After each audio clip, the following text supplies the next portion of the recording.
이거 나요. 여보, 나야. 희야. 어떻게 당신이 날 몰라봐? 경비원. 이 미친 여자 당장 끌어내세요. 기분 잡치게 어디서 이런 게 굴러들어와서.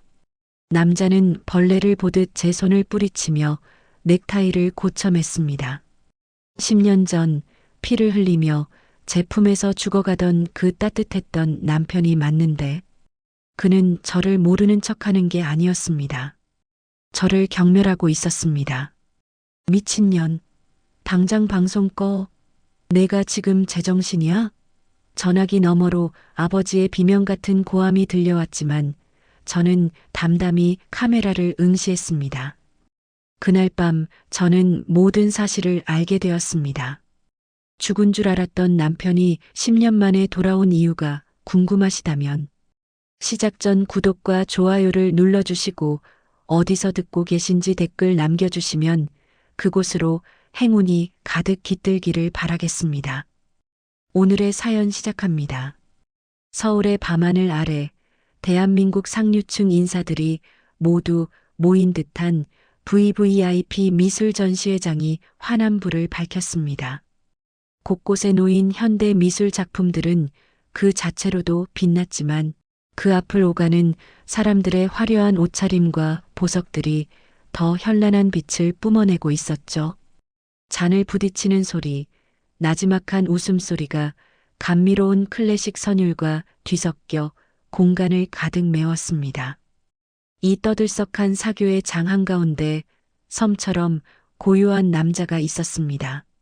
미국에서 온 거물 투자자 제임스 강.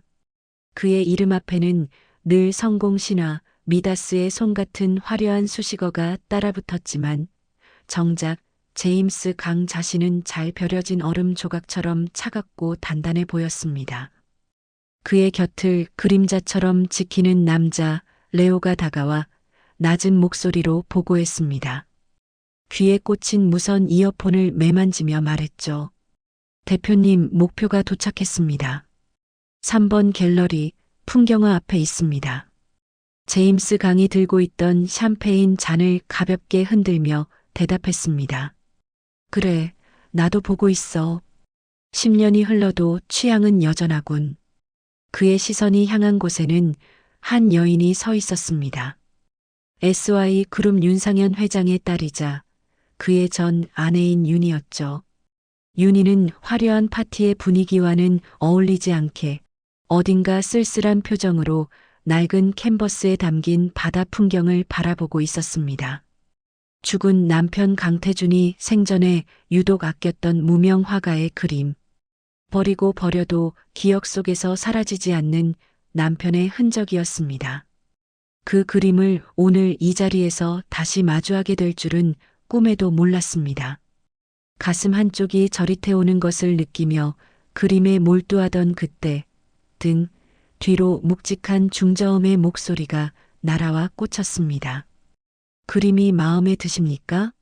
보는 눈이 아주 높으신 것 같습니다. 윤희가 화들짝 놀라 뒤를 돌아보는 순간 시간은 그대로 멈췄습니다. 숨이 멎고 심장이 바닥으로 곤두박질 치는 것 같았죠. 눈앞에 서 있는 남자는 10년 전 자신의 눈앞에서 피를 흘리며 사라졌던 남편 강태준과 모든 것이 똑같았습니다. 날카로운 콧날, 깊은 눈매, 굳게 담은 입술까지. 윤희의 손에서 힘이 쭉 빠지며 들고 있던 클러치백이 대리석 바닥으로 떨어졌습니다. 요란한 소리를 내며 내용물이 쏟아졌지만 윤희는 아무것도 신경 쓸 수 없었습니다. 남자가 천천히 허리를 숙여 립스틱과 작은 거울을 주워 가방에 담아주었습니다. 그의 손가락은 길고 단단해 보였죠. 강태준의 손과 똑같이. 그가 무표정한 얼굴로 가방을 건네며 말했습니다. 괜찮으십니까? 어디 안 좋으신 겁니까? 다른 목소리, 다른 말투, 다른 눈빛. 하지만 저 얼굴은. 윤희가 귀신에 홀린 사람처럼 넋을 놓고 중얼거렸습니다. 태준 씨? 당신 강태준 씨 맞죠? 어떻게 살아있는 거예요? 제임스 강의 눈썹이 미세하게 꿈틀거렸습니다. 그는 윤희를 처음 보는 사람처럼 위아래로 훑어보더니 옅은 조소를 머금고 입을 열었습니다. 한쪽 입꼬리를 올리며 말했죠. 사람을 단단히 착각하신 모양입니다. 강태준이라니 생전 처음 들어보는 이름이군요. 저는 제임스 강입니다. 아니야. 거짓말. 당신 눈, 코, 입 전부 다 강태준이야. 내가 당신을 어떻게 잊어? 여보, 나야 희야. 모르겠어? 윤희가 믿을 수 없다는 듯 소리쳤습니다. 그녀는 이성을 잃고 남자에게 달려들어 팔을 붙잡았습니다. 뜨거운 눈물이 뺨을 타고 흘러내렸지만 남자의 표정에는 어떤 동요도 없었습니다. 오히려 귀찮다는 듯 차갑게 잡힌 팔을 내려다볼 뿐이었죠. 이러시면 곤란합니다, 부인. 저는 부인을 전혀 모릅니다. 혹시 제가 아는 분과 많이 닮았습니까? 그가 싸늘한 목소리로 말했습니다. 제임스 강이 말끝을 흐리며 레오에게 눈짓을 보냈습니다. 레오가 즉시 다가와 두 사람 사이를 가로막고 윤희의 팔을 정중하지만 강하게 떼어냈습니다. 사모님, 진정하십시오. 저희 대표님께서는 사모님이 찾으시는 분이 아닙니다. 레오가 단호한 어조로 말했습니다. 나요. 이거 나. 여보, 가지마. 제발 나 좀 봐. 태준 씨. 윤희는 레오에게서 벗어나려 발버둥 치며 절규했습니다. 주변 사람들이 웅성거리며 이쪽을 쳐다보기 시작했습니다. 제임스 강은 그 모든 소란을 뒤로하고 한치의 망설임도 없이 돌아섰습니다. 마치 잘 모르는 여자의 히스테리를 목격한 사람처럼 그의 얼굴에는 지루함과 짜증만이 서려 있었죠. 그는 인파 속으로 유유히 걸어 들어갔고 곧 시야에서 사라졌습니다. 윤희는 다리에 힘이 풀려 그 자리에 주저앉고 말았습니다. 차가운 대리석 바닥의 한기가 온몸으로 퍼져나갔습니다. 방금 전의 일이 꿈이었는지 생시였는지조차 분간할 수 없었죠. 하지만 단 하나 확실한 것은 있었습니다. 죽은 줄 알았던 남편과 똑같이 생긴 남자의 등장으로 10년간 애써 잠재워 두었던 윤희의 과거가 거대한 파도처럼 다시 밀려오기 시작했다는 사실이었습니다. 차가운 대리석 바닥의 한기가 뼛속까지 스며드는 것 같았습니다. 윤희를 둘러싼 웅성거림은 아득하게 멀어지고 오직 심장이 제멋대로 날뛰는 소리만이 귓가에 울렸습니다. 얼마나 그렇게 앉아 있었을까요? 익숙한 목소리가 그녀의 이름을 부르며 어깨를 감쌌습니다. 아가씨, 괜찮으십니까? 정신 차리세요. 아버지의 비서인 김 비서였습니다. 그는 당황한 기색이 역력한 얼굴로 윤희를 부축해 일으켰습니다. 주변의 시선이 비수처럼 날아와 박혔습니다. 동정, 호기심 그리고 약간의 경멸이 섞인 눈빛들. 윤희는 비로소 자신이 VVIP 전시회 한복판에서 어떤 추태를 보였는지 깨달았습니다. 얼굴이 불타는 듯 뜨거워졌죠. 일단 여기서 나가시죠. 김 비서의 재빠른 부축을 받으며 윤희는 도망치듯 전시회장을 빠져나왔습니다. 밤 공기는 차가웠지만 혼란으로 들끓는 머리를 식히기엔 역부족이었습니다. 한편 소란의 중심에서 유유히 빠져나온 제임스 강은 주차장에 대기하던 검은 세단에 몸을 실었습니다. 차 문이 닫히자마자 바깥의 소음은 완벽하게 차단되었고 그를 짓누르던 가면 같은 표정도 희미하게 풀어졌습니다. 운전석에 앉아있던 레오가 백미러로 그의 상태를 살피며 조심스럽게 입을 열었습니다. 대표님, 괜찮으십니까? 계획에 없던 돌발 상황이었습니다. 제임스 강은 넥타이를 거칠게 풀어헤치며 짧게 답했습니다. 문제 없어. 하지만 그의 대답과 달리 단단하게 움켜쥔 주먹의 마디마디는 하얗게 질려 있었습니다. 여보, 나야, 희야. 자신을 붙잡던 애절한 목소리와 뜨거운 눈물이 망막에 달라붙어 떨어지지 않았습니다. 10년이라는 세월이 무색하게 그녀는 여전히 그의 심장을 흔들 수 있는 유일한 여자였죠. 레오가 다시 물었습니다. SY 그룹 측에서 오늘 일에 대해 연락이 올 수도 있습니다. 어떻게 대응할까요? 제임스 강은 차창 밖으로 스쳐 지나가는 서울의 야경을 응시했습니다. 그의 눈동자가 복수심으로 차갑게 빛났습니다. 연락은 오지 않을 거야. 윤상현 회장은 이 일을 어떻게든 덮으려고 하겠지. 죽은 사위와 똑같이 생긴 남자가 딸 앞에 나타났다는 사실이 알려져서 좋을 게 없으니까. 그가 입꼬리를 비틀어 올렸습니다. 오히려 잘 됐어. 예상보다 더 격렬한 반응이더군. 그만큼 내 존재가 그들에게 더 큰 균열을 만들 거란 뜻이니까. 그의 목소리에는 목표를 눈앞에 둔 사냥꾼의 잔인한 확신이 서려 있었습니다. 이것은 시작에 불과했죠. 집으로 돌아온 윤희는 텅 빈 거실에 들어서는 순간 온몸의 긴장이 풀리며 소파 위로 쓰러지듯 몸을 던졌습니다. 10년 전 강태준이 사고로 세상을 떠난 후 이 거대한 저택은 그녀에게 안식처가 아닌 감옥이었습니다. 남편의 모든 흔적을 지웠지만 공기 중에 배어있는 추억까지 지울 수는 없었죠. 윤희는 떨리는 손으로 서재로 향했습니다. 가장 깊숙한 서랍, 자물쇠로 잠가둔 작은 상자를 열었습니다. 그 안에는 낡은 사진 한 장이 들어 있었습니다. 신혼여행지였던 바닷가에서 환하게 웃고 있는 젊은 시절의 자신과 강태준의 모습.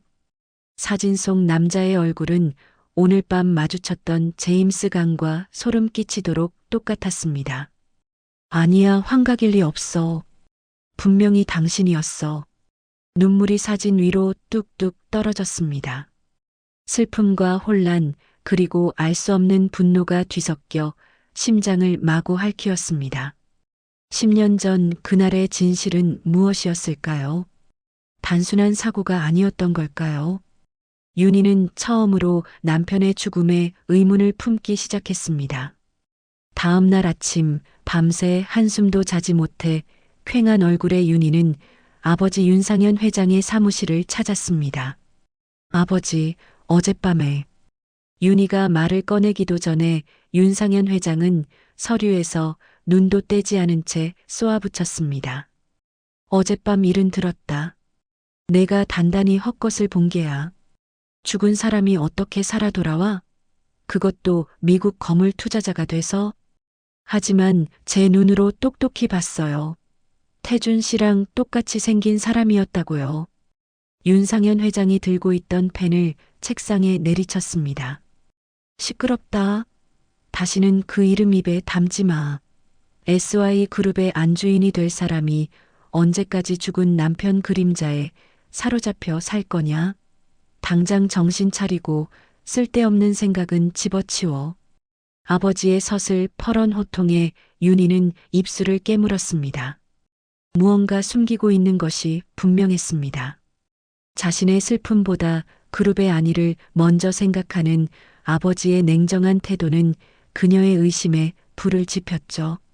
사무실을 나온 윤희는 결심했습니다. 더 이상 과거에 갇혀 슬퍼만 하고 있지는 않을 것입니다. 그가 강태준이든 제임스 강이든 그 정체를 반드시 밝혀내야만 했습니다. 10년 전 그날의 진실과 그가 다시 나타난 이유를. 그녀가 차에 오르며 김 비서에게 단호하게 지시했습니다. 김 비서님, 미국에서 온 제임스 강이라는 사람 뒷조사 좀 해주세요. 아주 사소한 거 하나까지 전부 다요. 그 순간 라디오의 경제 뉴스에서 앵커의 목소리가 흘러나왔습니다. 속보입니다. 미국의 유명 기업 사냥꾼 미다스의 손으로 불리는 제임스 강이 이끄는 블랙펄 인베스트먼트가 오늘 오전 SY 그룹에 대한 적대적 M&A를 공식 선언했습니다. 그의 첫 번째 타겟은 바로 대한민국의 굴지 기업 SY그룹이었습니다. 라디오에서 흘러나오는 충격적인 소식에 윤희의 눈이 세차게 흔들렸습니다. 단순한 우연이 아니었습니다. 죽은 남편과 똑같은 얼굴을 한 남자가 복수의 칼날이 되어 그녀의 모든 것을 송두리째 무너뜨리기 위해 돌아온 것이었습니다. 차가운 분노가 혈관을 타고 흐르는 것 같았습니다. 라디오에서 흘러나오는 앵커의 목소리는 윤희의 귓가에 망치처럼 내리꽂혔습니다. 우연이 아니었죠. 철저히 계획된 복수였습니다. 그 남자는 처음부터 SY그룹과 자신을 겨냥하고 나타난 것입니다. 김 비서님, 차 돌려주세요. 회사로 가요. 아가씨, 지금은 회장님께서도 경황이 없으실 겁니다. 일단 집으로. 아니요, 가야겠어요. 이건 더 이상 저 혼자만의 문제가 아니에요. 윤희의 목소리에는 더 이상 슬픔이나 혼란의 흔적이 남아있지 않았습니다. 강철처럼 단단하고 차가운 결의가 서려 있었죠. 그녀의 눈빛을 본 김 비서는 더 이상 아무 말도 하지 않고 조용히 운전대를 돌렸습니다. SY그룹 본사는 그야말로 전쟁터였습니다. 쉴 새 없이 울리는 전화벨 소리, 복도를 뛰어다니는 직원들, 침통한 표정으로 회의실을 드나드는 임원들까지. 윤희는 자신을 향해 쏟아지는 수군거림과 놀란 시선들을 애써 무시하며 곧장 회장실로 향했습니다. 아버지. 윤희가 문을 박차고 들어섰을 때 윤상현 회장은 책상 위에 서류들을 집어 던지며 분노를 터뜨리고 있었습니다. 감히 내 뒤통수를 쳐? 강태준, 그놈의 망령이 기어이 여기까지. 그는 말을 잇지 못하고 거친 숨을 몰아쉬었습니다. 윤희의 등장에 놀란 그는 이내 핏발선 눈으로 딸을 쏘아보았습니다. 내가 여기는 어쩐 일이냐? 이 모든 게 너 때문에 벌어진 일이야. 그놈을 다시 만나지만 않았어도, 제가 아니었어도 그는 나타났을 거예요. 이건 아버지와 그 남자 사이의 문제잖아요. 10년 전 그날 대체 무슨 일이 있었던 거예요? 강태준 씨는 정말 사고로 죽은 게 맞아요? 윤희의 날카로운 추궁에 윤상현 회장의 얼굴이 잿빛으로 변했습니다. 그는 대답 대신 버럭 소리를 질렀습니다. 입 닥쳐. 건방지게 애비에게 뭘 캐묻는 게냐? 당장 나가. 더 이상 이곳에서는 어떤 대답도 들을 수 없다는 것을 깨달은 윤희는 입술을 깨물며 회장실을 나왔습니다. 아버지는 무언가를 필사적으로 숨기고 있었습니다. 그리고 그 비밀의 열쇠는 제임스 강태준이 쥐고 있을 터였죠. 같은 시각 제임스 강은 블랙펄 인베스트먼트 한국지사 사무실에서 긴급 기자회견을 열고 있었습니다. 수십 개의 카메라 플래시가 터지는 가운데 그는 흔들림 없는 목소리로 SY그룹의 부실 경영과 낡은 지배 구조를 지적하며 M&A의 당위성을 설파했습니다. 블랙펄 인베스트먼트는 단순한 이익을 추구하는 것이 아닙니다. SY그룹의 잠재력을 최대한으로 이끌어내어 주주 가치를 극대화하고 투명한 경영을 통해 시장의 신뢰를 되찾을 것입니다. 그의 말은 논리정연했고 그의 태도는 자신감으로 가득 차 있었습니다. 기자들의 날카로운 질문에도 그는 여유롭게 미소를 지으며 받아쳤죠. 그는 완벽한 월스트리트의 기업 사냥꾼이었습니다. 기자회견을 지켜보던 레오가 그의 곁으로 다가와 조용히 속삭였습니다. SY그룹 주가가 폭락하고 있습니다. 윤상현 회장 측에서 곧 대응팀을 꾸릴 겁니다. 예상했던 바야. 제임스 강은 잠시 창밖으로 시선을 돌렸습니다. 거대한 SY그룹의 로고가 새겨진 빌딩이 보였죠.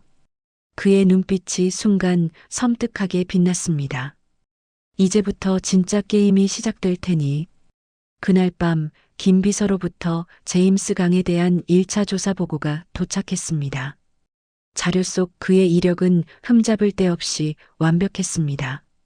MIT를 수석으로 졸업하고 월스트리트의 혜성으로 떠올라 자신의 투자사를 설립하기까지 그의 인생에는 강태준이라는 이름이 끼어들 틈이 없어 보였습니다.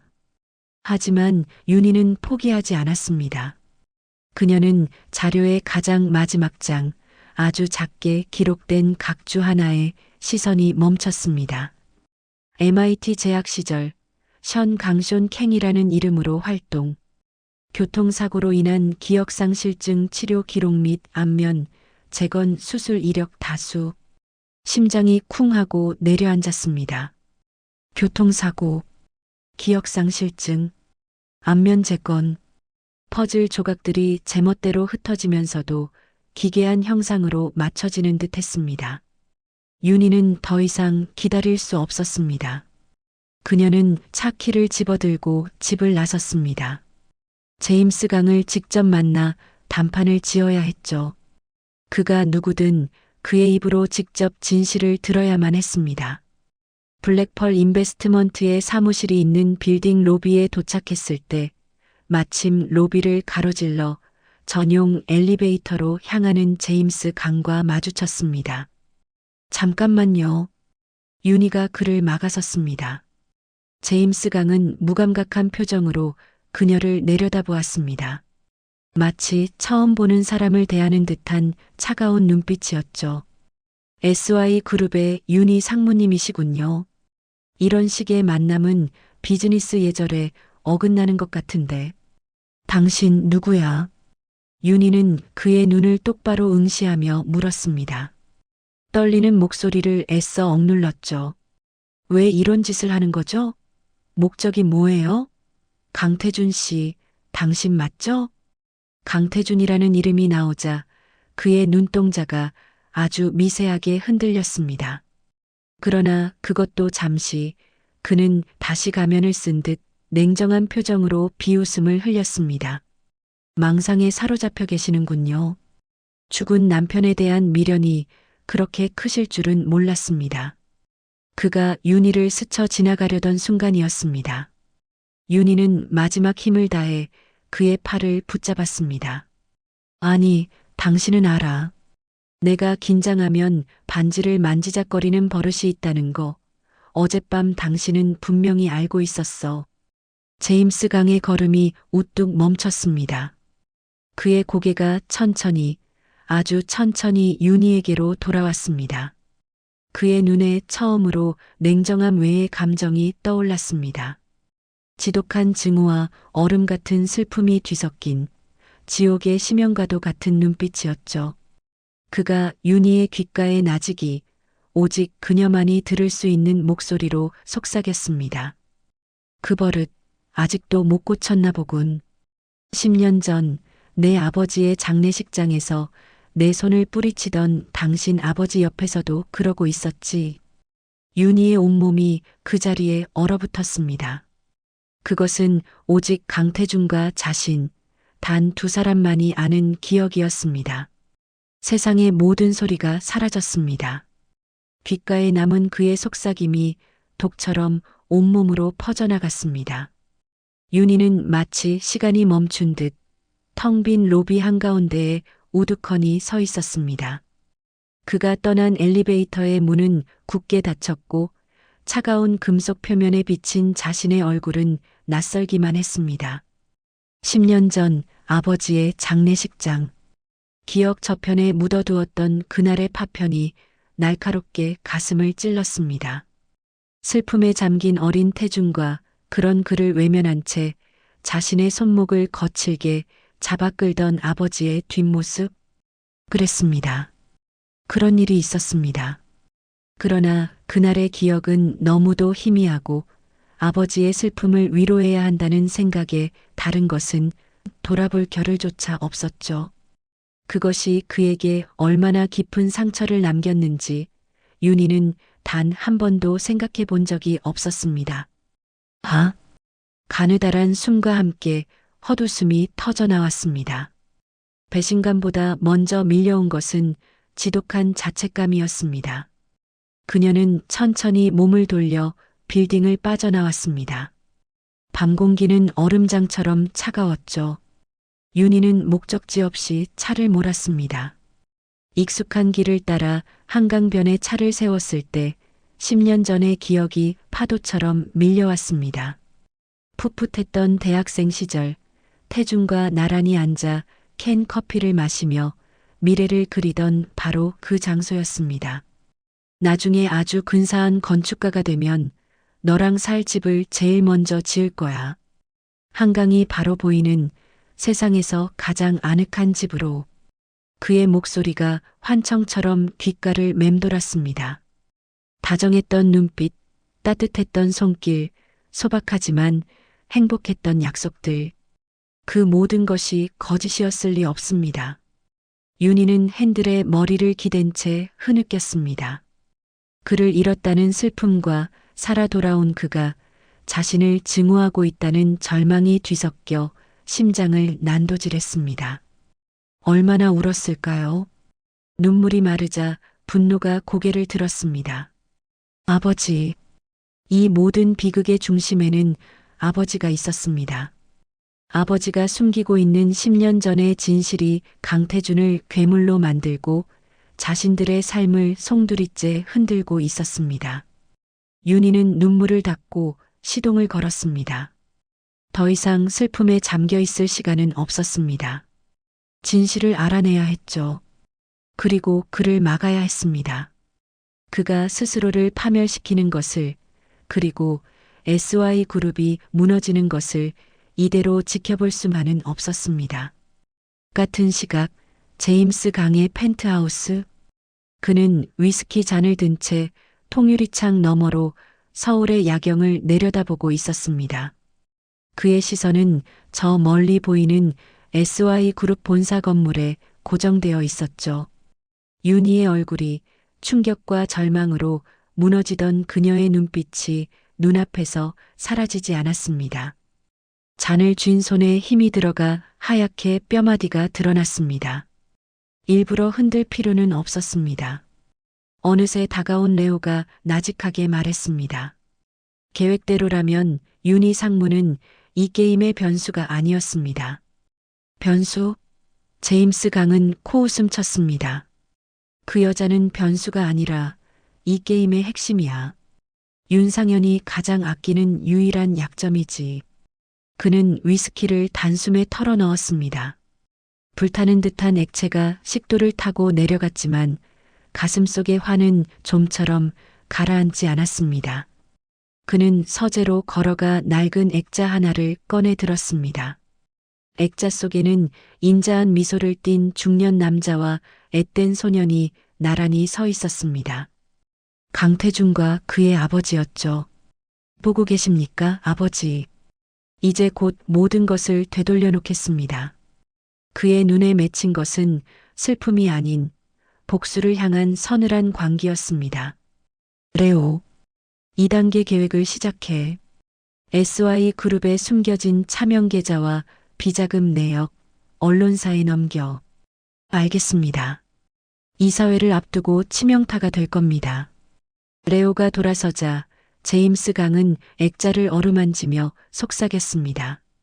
윤상현, 당신이 내게서 모든 것을 앗아갔듯 나도 당신의 모든 것을 부숴버릴 테니. 다음 날 아침 SY그룹은 또다시 발칵 뒤집혔습니다.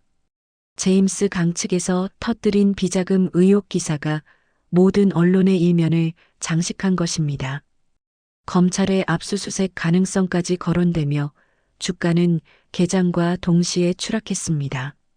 긴급 임원 회의가 소집된 회의실은 그야말로 초상집 분위기였습니다.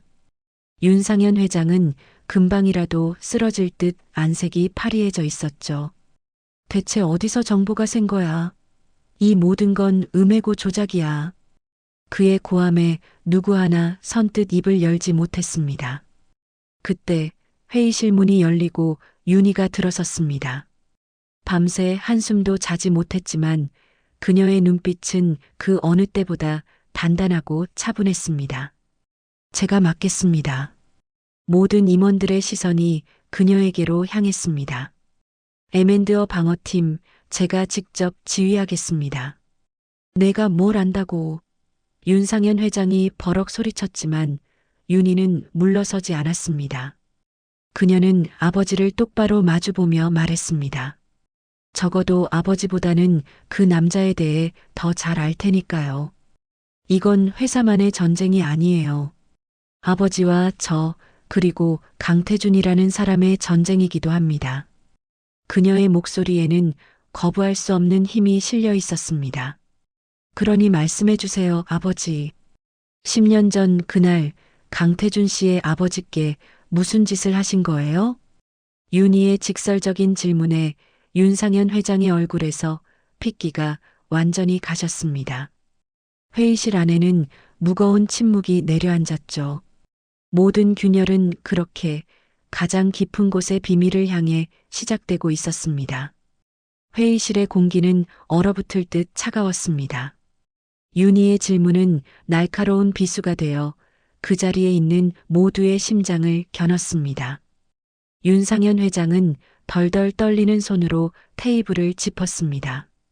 그의 눈에 어린 것은 분노가 아닌 정체를 알 수 없는 깊은 공포였죠. 어디서 그런 망발을. 당장 끌어내. 경호원들이 움직이려 하자 윤희를 지지해온 백 전무가 자리에서 일어나 그들을 막아섰습니다. 회장님, 진정하십시오. 지금은 우리끼리 분열할 때가 아닙니다. 윤 상무의 말에도 일리가 있습니다. 적을 막으려면 적을 알아야지요. 백 전무의 말에 다른 임원들도 동요하기 시작했습니다. 이성을 잃고 고함만 치는 회장과 냉철하게 상황의 핵심을 꿰뚫는 상무. 누구를 따라야 할지는 명백했습니다. 윤상현은 자신을 향한 의심의 눈초리들을 느끼고는 입술을 깨물었습니다. 그는 윤희를 금방이라도 집어삼킬 듯 노려보다가 결국 힘없이 의자에 주저앉았습니다. 내보내. 그것은 사실상의 위임이었습니다. 윤희는 더 이상 아버지를 다그치지 않았습니다. 지금 당장 대답을 들을 수 없다는 것을 알았기 때문이죠. 그녀는 임원들을 향해 고개를 돌렸습니다. 지금부터 M&어 방어팀의 모든 보고는 제게 해주십시오. 그리고 지금 이 순간부터 강태준, 아니 제임스 강이라는 이름은 잊어주십시오. 우리의 상대는 오직 그가 내세운 블랙펄 인베스트먼트입니다. 감정적인 대응은 자멸을 부를 뿐입니다. 그녀의 목소리는 차분했지만 그 안에는 강철 같은 의지가 담겨 있었습니다. 좌천된 지 얼마 되지 않은 상무라고는 믿기지 않을 정도의 카리스마였죠. 혼란스럽던 회의실에 비로소 작은 질서가 잡히기 시작했습니다. M&어 방어팀의 상황실로 꾸며진 사무실은 늦은 밤까지 불이 꺼지지 않았습니다.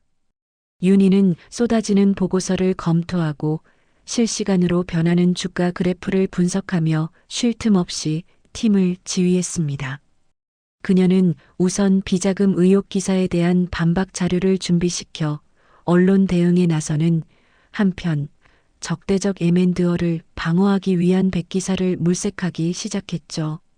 정신없이 시간이 흐르고 새벽이 가까워질 무렵 그녀의 충직한 김 비서가 낡은 서류철 하나를 들고 조심스럽게 다가왔습니다. 상무님, 요청하신 10년 전 알파 프로젝트 관련 서류입니다. 당시 강태준 씨의 부친인 강민석 부장님이 총괄 책임자셨습니다.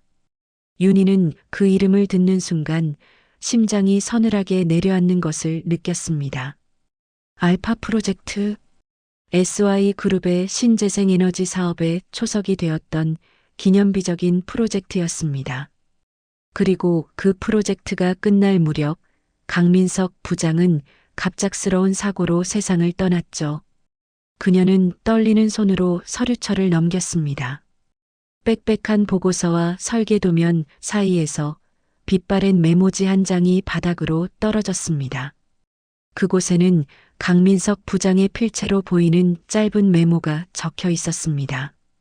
윤 회장님 독대, 최종 기술 시연 데이터, 박기범 기사와 동행. 박기범, 낯익은 이름이었습니다. 아버지의 오랜 운전기사.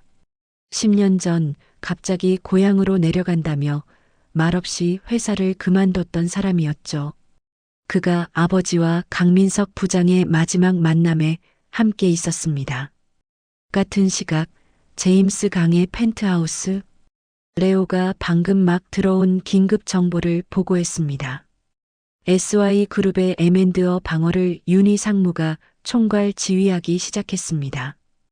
예상보다 빠르게 조직을 장악하고 언론 대응에 나서고 있습니다. 제임스 강은 와인 잔을 천천히 돌리며 입꼬리를 비틀었습니다. 제 발로 불길에 뛰어들겠다? 흥미롭군. 다음 계획을 예정대로 진행하시겠습니까? 이번 타겟은 SY바이오입니다. 임상 데이터 조작 의혹을 터뜨리면 그룹 전체의 신뢰도에 치명적인 타격을 줄 수 있습니다. SY바이오. 그것은 윤희가 미국 유학 후 돌아와 처음부터 공들여 키운 그녀의 자식과도 같은 회사였습니다. 그 사실을 모를 리 없는 제임스 강은 잠시 눈을 감았습니다. 애써 외면하려 했던 그녀의 얼굴이 떠올랐습니다. 자신을 막기 위해 고군분투할 그녀의 모습이 선명하게 그려졌죠. 그대로 진행해. 그의 목소리는 얼음처럼 차가웠습니다. 그 여자가 소중하게 여기는 것부터 하나씩 남김없이 부서뜨려야지. 그것이 내가 윤상현에게 되갚아주는 가장 완벽한 복수일 테니. 그의 눈에는 일말의 망설임도 없었습니다. 연민이라는 감정은 10년 전 차가운 장례식장에 모두 묻어버린 지 오래였죠. 다음 날 윤희가 출근하기도 전에 또 한 번의 폭풍이 몰아쳤습니다. SY바이오 임상 3상 데이터 조작 정황 포착 해외의 한 투자 정보지에서 시작된 의혹은 순식간에 국내 언론으로 퍼져나갔습니다. 비자금 의혹과는 차원이 다른 충격이었죠. SY그룹의 미래 성장 동력이자 가장 깨끗한 이미지였던 SY바이오의 근간을 흔드는 공격이었습니다. 주가는 속절없이 폭락했습니다. 사무실에 들어선 윤희는 자신을 향해 쏟아지는 걱정과 비난의 시선들을 묵묵히 받아내며 자신의 컴퓨터를 켰습니다. 그때 낯선 번호로부터 한 통의 메시지가 도착했습니다. 내가 쌓아 올린 모래성이 무너지는 기분은 어때? 심장이 쿵 하고 떨어졌습니다. 강태준이었습니다. 그의 공격은 회사를 향한 것이 아니었습니다. 처음부터 오직 그녀, 윤희 한 사람을 겨냥하고 있었습니다. 윤희는 떨리는 손으로 답장을 입력했습니다. 왜 이렇게까지 하는 거야? 답장은 거의 실시간으로 돌아왔습니다. 이건 시작에 불과해. 내 아버지의 죄를 내가 대신 속죄하게 될 테니까. 그 순간 윤희는 깨달았습니다. 이것은 단순히 경영권을 빼앗기 위한 싸움이 아니었습니다. 그의 목표는 SY그룹의 파멸, 그리고 그 폐허 위에 선 자신의 완전한 절망이라는 것을. 그녀는 입술을 깨물었습니다. 눈물이 차올랐지만 울지 않았죠. 대신 그녀는 책상 서랍에서 낡은 수첩을 꺼내 한 사람의 이름을 적었습니다. 박기범. 이제 이 전쟁의 키는 10년 전의 진실을 알고 있을 그 남자가 쥐고 있었습니다. 메시지 창을 닫은 윤희의 손은 더 이상 떨리지 않았습니다. 차가운 분노가 슬픔과 두려움을 밀어냈습니다. 강태준의 목적이 자신을 무너뜨리는 것이라면 결코 그의 뜻대로 되지는 않을 터였습니다. 그녀는 즉시 김 비서를 호출했습니다. 김 비서, 지금부터 내가 하는 말은 우리 둘만 알아야 해. M&A 방어팀에도 알려선 안 돼. 김 비서의 얼굴에 긴장감이 감돌았습니다. 윤희는 나지막하지만 단호한 목소리로 말을 이었습니다. 10년 전 퇴사한 박기범 기사, 그 사람을 찾아. 공식적인 인사 기록이 아니라 그가 퇴사할 무렵의 개인적인 행적을 추적해봐. 당시 동료 기사들이나 그와 연락했을 법한 모든 인맥을 동원해서 조용하고 신속하게. 알겠습니다, 상무님. 김 비서는 더 이상 묻지 않고 조용히 사무실을 나갔습니다. 윤희는 텅 빈 사무실에서 잠시 눈을 감았습니다. 머릿속에는 두 개의 전장이 펼쳐졌습니다. 하나는 SY 바이오를 지키기 위한 현재의 전쟁, 다른 하나는 10년 전의 진실을 파헤치기 위한 과거와의 전쟁이었습니다. 그리고 두 전쟁의 중심에는 강태준이 있었죠.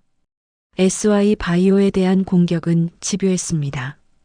블랙펄 인베스트먼트 측은 익명의 내부 고발자를 인용하며 조작되었다는 의혹이 제기된 임상 데이터의 일부를 언론에 흘렸습니다. 정교하게 가공된 자료는 진짜와 가짜를 구분하기 힘들 정도였고 여론은 걷잡을 수 없이 악화되었습니다. 윤희는 최고의 로펌과 회계법인을 동원해 데이터의 진위성을 증명하려 애썼지만 한번 무너진 신뢰를 회복하기란 쉽지 않았습니다. 그날 오후 긴급 이사회가 소집되었습니다. 분위기는 살얼음판 같았죠. 한 이사가 참지 못하고 윤희에게 포문을 열었습니다. 윤 상무, SY 바이오의 총괄 책임자로서 이번 사태에 대해 할 말 없습니까? 상무님이 미국에서 데려온 연구원 중에 내부 고발자가 있다는 소문까지 돌고 있습니다. 여기저기서 동조하는 목소리가 터져나왔습니다. 그들의 불안과 비난은 모두 윤희를 향했습니다. 그때 굳게 입을 닫고 있던 윤상현 회장이 입을 열었습니다. 윤 상무는 이번 M&A 방어에서 손을 떼도록 하게. 바이오 사태를 수습하는 데만 전념해. 명령이었습니다. 위임한 지 며칠 만에 다시 권한을 빼앗겠다는 선언이었죠. 하지만 그의 목소리에는 권위 대신 초조함이 묻어났습니다. 윤희는 아버지를 똑바로 바라보았습니다.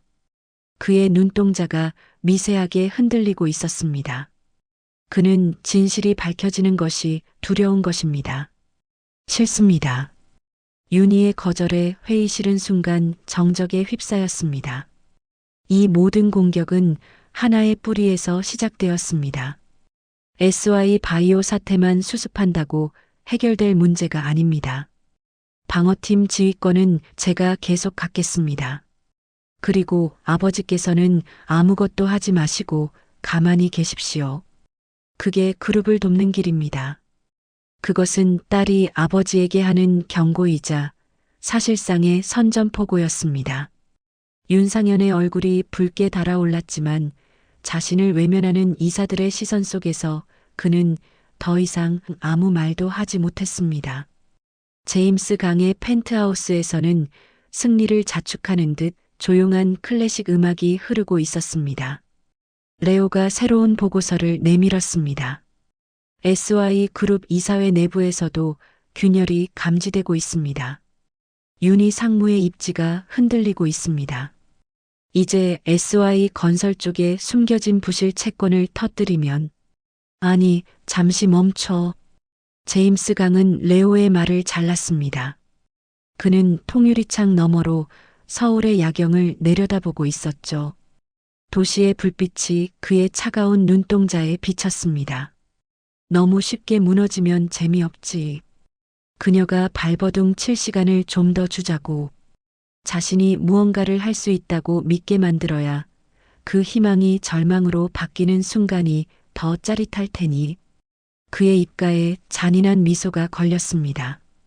그는 윤희가 무너지기 직전까지 스스로를 몰아세우고 모든 것을 잃었다고 생각하는 바로 그 순간을 기다리고 있었습니다.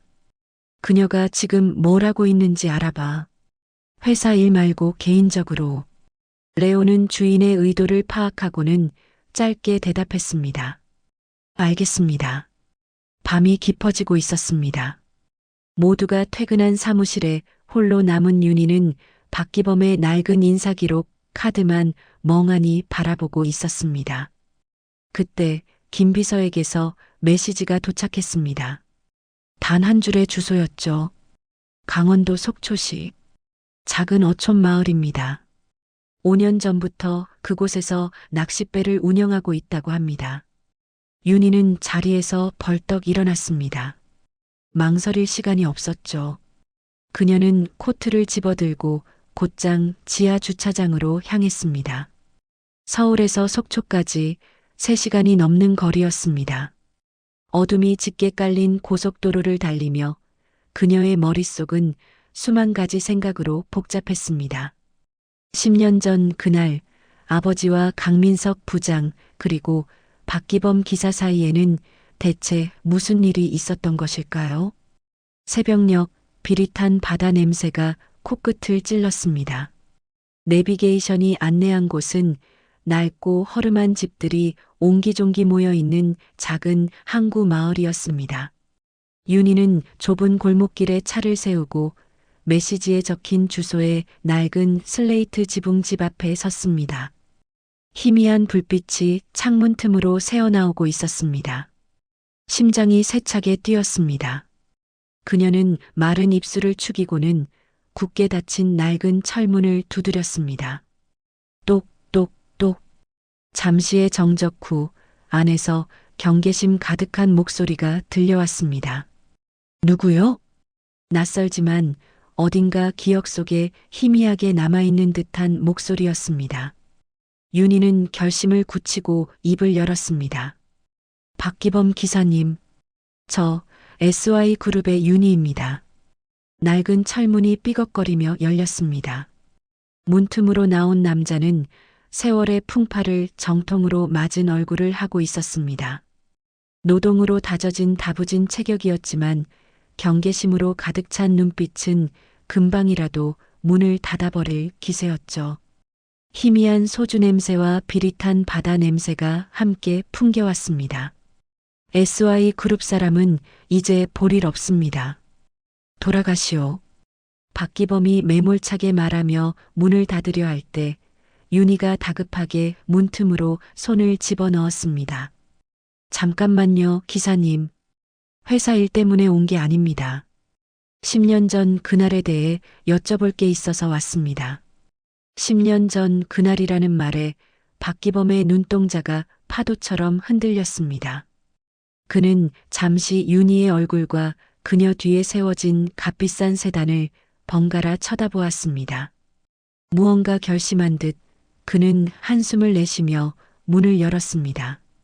들어오쇼. 동네 사람들 보기 전에. 집안은 낚시도구와 낡은 가구들로 어지러웠습니다. 윤희는 비좁은 거실의 작은 의자에 앉았습니다. 박기범은 그녀의 맞은편에 앉아 소주병을 기울였습니다. 대체 뭘 알고 싶어서 이 새벽에 여기까지 온 거요? 강민석 부장님 사고에 대해서요. 기사님은 당시 차량 결함으로 진술하셨죠. 하지만 전 믿지 않아요. 박기범은 대답 대신 술잔을 비웠습니다. 그의 거친 손이 미세하게 떨리고 있었습니다. 침묵이 흐르는 동안 창밖에서 새벽을 알리는 갈매기 소리가 들려왔습니다. 돈은 충분히 받았소. 입 닫는 대가로. 이제 와서 뭘 어쩌자는 거요? 윤상현 회장님이 보냈소? 내가 딴소리 안 하고 잘 사나 감시하러? 아버지는 제가 여기 온 것조차 모르십니다. 전 진실을 알고 싶을 뿐이에요. 강민석 부장님의 아들이 지금 SY 그룹 전체를 삼키려 하고 있습니다. 그 모든 일의 시작이 그 사고였고요. 아들이라는 말에 박기범의 고개가 번쩍 들렸습니다. 그의 눈에 처음으로 공포 외에 다른 감정이 스쳤죠. 그것은 죄책감이었습니다. 그럴 줄 알았지 원한이 없으면 그렇게까지 할 리가 없지. 그는 혼잣말처럼 중얼거렸습니다. 한참을 망설이던 그는 마침내 입을 열었습니다. 그의 목소리는 물에 잠긴 듯 탁했습니다. 사고가 아니었소. 적어도 단순한 사고는 아니었지. 그날 회장님 지시로 강 부장님을 외진 별장으로 모시고 갔소. 회장님이 먼저 와 계셨고 둘 사이에 엄청난 언쟁이 오갔지. 무슨 내용인지는 못 들었지만 강 부장님이 뭔가를 터뜨리려 했던 것 같았소. 윤희는 숨을 죽였습니다. 돌아오는 길이었소.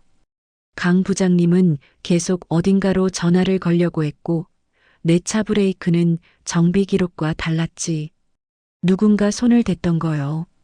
난 가까스로 살아남았지만 강 부장님은 그리고 회장님은 나에게 차량 결함으로 입을 맞추라고 했소. 내 가족의 목숨을 담보로. 윤희의 온몸에서 피가 빠져나가는 듯 했습니다. 아버지가 단순히 사실을 은폐한 것이 아니었습니다.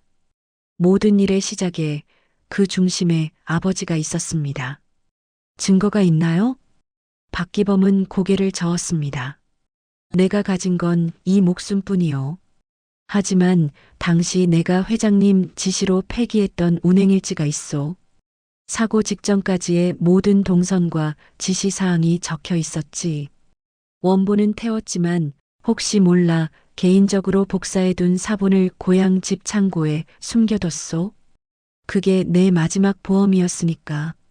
같은 시각 서울의 야경이 발 아래 펼쳐진 제임스 강의 펜트하우스. 레오가 조용히 그의 뒤에 섰습니다. 윤희 상무가 오늘 새벽 강원도 속초로 향했습니다. 10년 전 퇴사한 운전기사 박기범을 만난 것으로 확인됐습니다. 제임스 강은 와인잔을 천천히 돌리며 입꼬리를 올렸습니다. 예상보다 빠르게 움직이는 사냥감에 흥미가 동한 표정이었죠. 드디어 판도라의 상자를 열려고 하는군. 아비가 쌓아 올린 성이 어떤 시체들 위에 세워졌는지 알게 되면 어떤 표정을 지을까?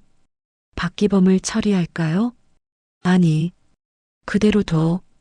제임스 강이 단호하게 말했습니다. 그녀가 스스로 진실에 다가가게 해.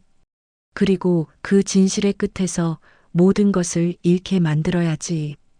희망이 클수록 절망도 깊어지는 법이다. 이제 슬슬 두 번째 카드를 던질 때가 됐군. SY 건설의 자금 흐름을 주시해. 가장 연약한 고리를 끊어버릴 준비를 하도록. 서울로 돌아오는 길, 윤희의 머릿속은 지옥도와 같았습니다. 동이 터오는 고속도로 위 그녀는 더 이상 아버지를 아버지로 볼 수 없었습니다.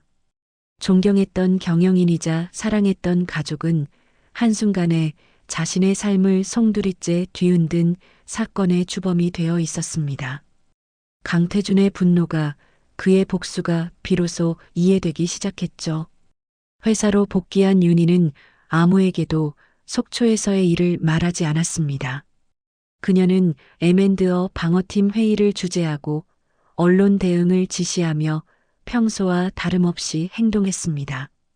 하지만 그녀의 눈빛은 이전보다 훨씬 더 차갑고 단단해져 있었습니다. 그날 밤 윤희는 아무도 없는 아버지의 서재에 들어섰습니다. 수많은 경영 서적과 트로피, 가족 사진이 진열된 공간, 위선으로 가득 찬 공간이었습니다. 그녀의 목표는 단 하나, 박기범이 말한 운행일지 사본을 아버지가 보관하고 있을 일말의 가능성을 찾는 것이었습니다. 약점을 쥐고 통제하려는 아버지의 성격이라면 분명 어디엔가 흔적을 남겨뒀을 터였죠. 한참 동안 서재를 뒤지던 그녀의 손끝에 낡은 가죽 다이어리 하나가 걸렸습니다. 아버지의 개인적인 일정과 메모가 적힌 다이어리였습니다. 10년 전 그날의 페이지를 펼쳤을 때 그녀는 얼어붙었습니다. K부장 처리 완료. 피기사 입단속. 불필요한 잡음은 없다. 짧은 한 줄의 메모. 그것은 박기범의 증언을 뒷받침하는 차가운 증거이자 아버지가 직접 쓴 자백서였습니다. 윤희는 다이어리를 쥔 채 그 자리에 주저앉았습니다. 눈물조차 나오지 않았죠. 그녀의 머릿속에서 SY 바이오를 지키려던 전쟁은 끝났습니다. 이제 새로운 전쟁이 시작될 차례였습니다. 진실을 세상에 드러내고 아버지의 죄를 단죄하기 위한 가장 잔혹하고 외로운 싸움이 차가운 가죽의 감촉이 윤희의 손바닥을 파고들었습니다. 아버지의 서재에 홀로 주저앉은 그녀는 더 이상 흐느끼지 않았습니다. 눈물은 진작에 마르고 그 자리에는 차가운 분노와 얼음 같은 결의가 들어찼습니다. K부장 처리 완료. 피기사 입단속. 불필요한 잡음은 없다. 아버지가 직접 쓴 문장은 비수처럼 그녀의 심장에 박혔죠.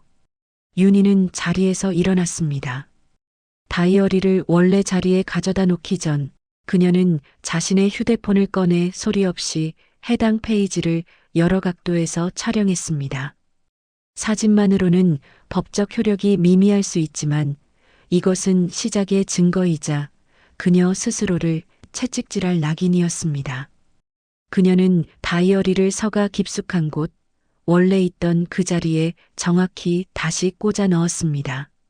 마치 아무 일도 없었다는 듯. 하지만 모든 것이 변해 있었습니다. 다음 날 아침 SY그룹 본사에 출근한 윤희는 평소와 다름없었습니다. 아니, 오히려 더욱 완벽하게 윤희 상무를 연기했죠. 그녀는 흔들림 없는 목소리로 회의를 주재했고 날카롭게 보고서의 허점을 지적했습니다. 누구도 그녀에 가면 아래에서 어떤 지옥이 들끓고 있는지 눈치채지 못했습니다. 오후가 되자 그녀는 비서에게 지시했습니다. 김 비서, 주말 동안 해남에 다녀와야겠어요. 신규 바이오 클러스터 부지 시찰건 비공개 일정으로 잡아주세요. 수행 인원은 필요 없습니다. 제가 직접 운전하죠. 박기범의 고향 집은 해남이었습니다. 운행일지 사본. 그것을 손에 넣어야만 했습니다. 아버지의 다이어리 기록과 박기범의 증언, 그리고 사고 직전의 동선이 담긴 운행일지가 합쳐질 때 진실의 윤곽은 비로소 완성될 터였죠. 그 시각 제임스 강의 펜트하우스에서는 레오가 모니터에 떠오른 복잡한 자금 흐름도를 브리핑하고 있었습니다. SY건설은 그룹의 자금 세탁 창구이자 비자금 조성의 핵심이었습니다. 윤상현 회장은 차명 계좌를 통해 건설자재 비용을 부풀리는 방식으로 수백억 원의 자금을 빼돌려 정관계 로비 자금으로 사용해 왔습니다. 저희가 확보한 내부 자료와 계좌 추적 내역입니다. 제임스 강은 만족스러운 미소를 지었습니다. 가장 단단해 보이는 성벽이 사실은 가장 추악한 내부부터 썩어 문드러지고 있었군. 자료는 이미 신뢰할 만한 언론사 기자와 대검찰청 특수부에 동시에 넘어갔습니다. 타이밍을 조율하고 있습니다. 오늘 터뜨려. 제임스 강이 와인잔을 내려놓으며 말했습니다. 그의 눈빛이 차갑게 빛났죠. 윤희가 자리를 비울 때까지 기다렸다. 그녀가 가장 무력감을 느낄 순간에 자신이 지키려 했던 왕국이 어떻게 무너지는지 똑똑히 보게 해줘야지. 아비의 죄를 확인하러 떠난 딸에게 그 죄의 대가가 어떤 것인지 실시간으로 중계해 주란 말이다. 금요일 오후 모든 업무를 마친 윤희는 서울을 빠져나가 서해안 고속도로에 차를 올렸습니다. 해남으로 향하는 길은 멀었습니다. 라디오에서는 주말 교통 상황을 알리는 방송이 흘러나왔지만 그녀의 귀에는 아무것도 들리지 않았습니다. 머릿속에는 오직 운행일지에 대한 생각뿐이었죠. 그때였습니다. 휴대폰이 미친 듯이 울리기 시작했습니다. 발신자는 M&어 방어팀의 김 부장이었습니다. 상무님, 큰일 났습니다. 전화를 받자마자 다급한 목소리가 터져 나왔습니다. 무슨 일이죠? 지금 뉴스 속보를 확인해 보십시오. 검찰이 SY건설 본사를 압수수색 중입니다. 수백억 원대 비자금 조성 혐의입니다. 언론에서는 윤상현 회장님의 실명을 거론하며 긴급 뉴스를 쏟아내고 있습니다. 윤희는 심장이 쿵 하고 내려앉는 것을 느꼈습니다. 제임스 강의 두 번째 카드였습니다. 아버지가 쌓아 올린 성의 가장 약한 고리, 가장 더러운 부분을 정확히 가격한 것입니다. 상무님, 어디십니까? 지금 당장 본사로 복귀해서 대책회의를 주재하셔야 합니다. 그룹 전체가 패닉 상태입니다. 윤희는 핸들을 쥔 손에 힘을 주었습니다. 손마디가 하얗게 변했습니다.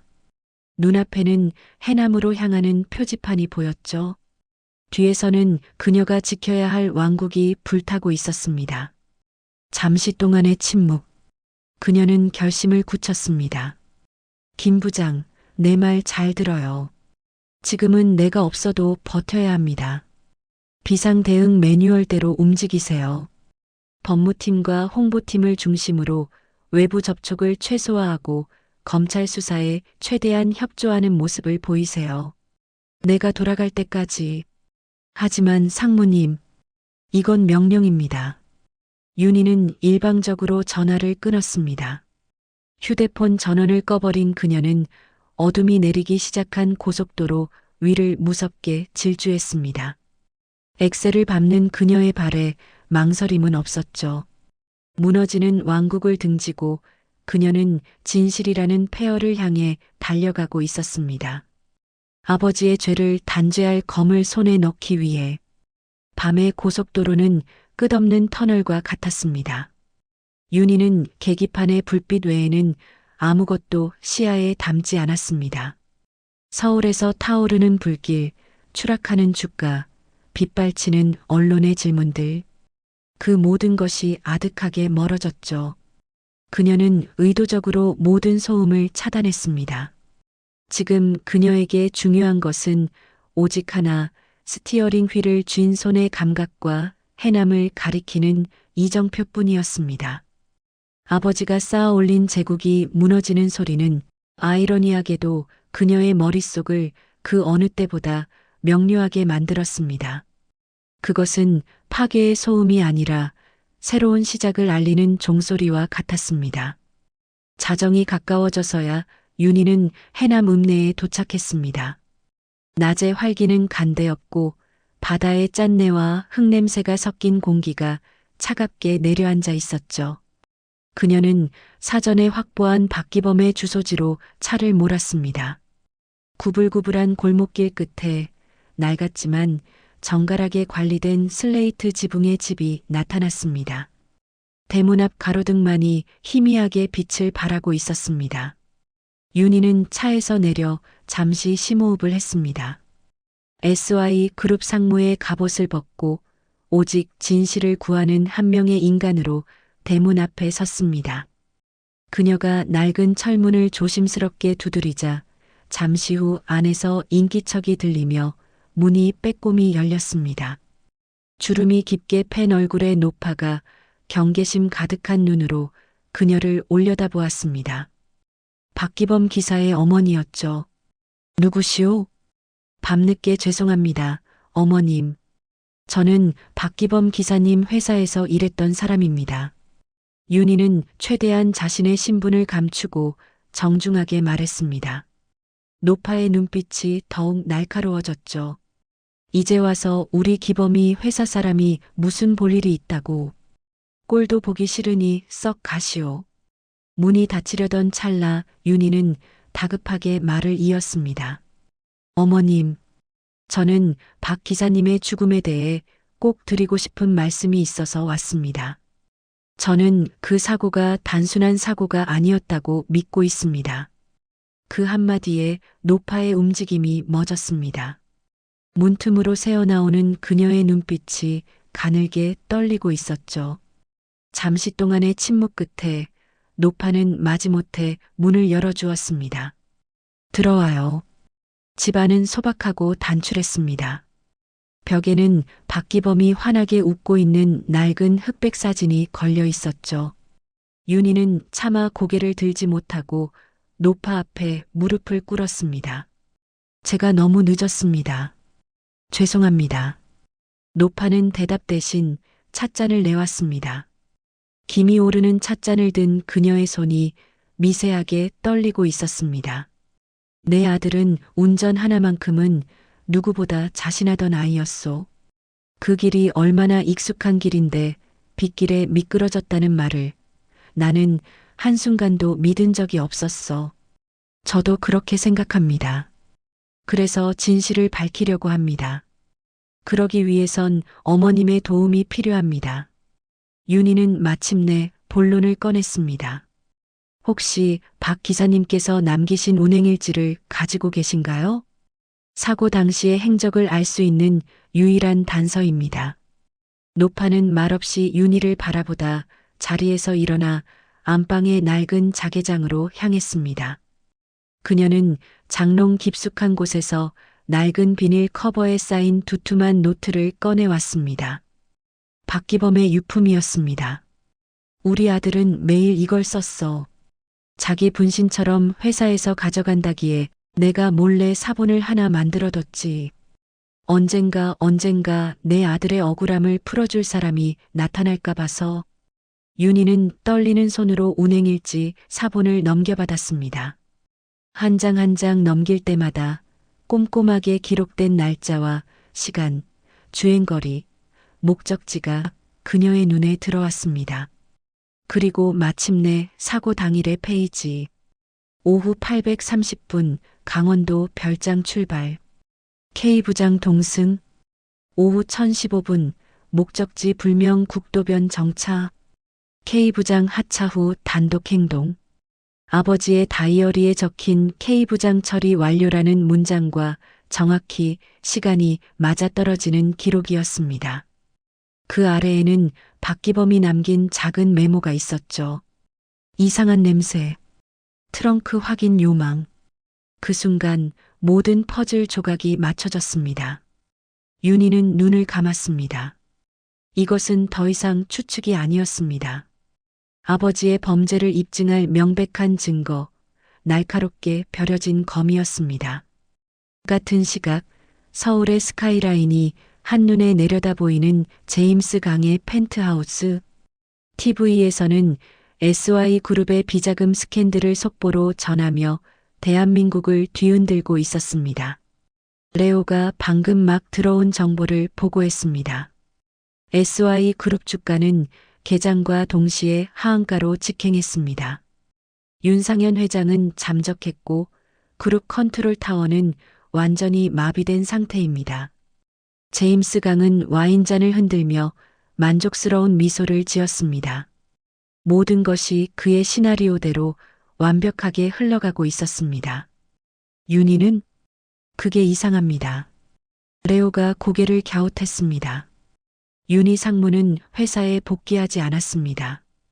M&어 방어팀의 보고에 따르면 오후에 지방으로 떠난 뒤 연락이 두절된 상태라고 합니다.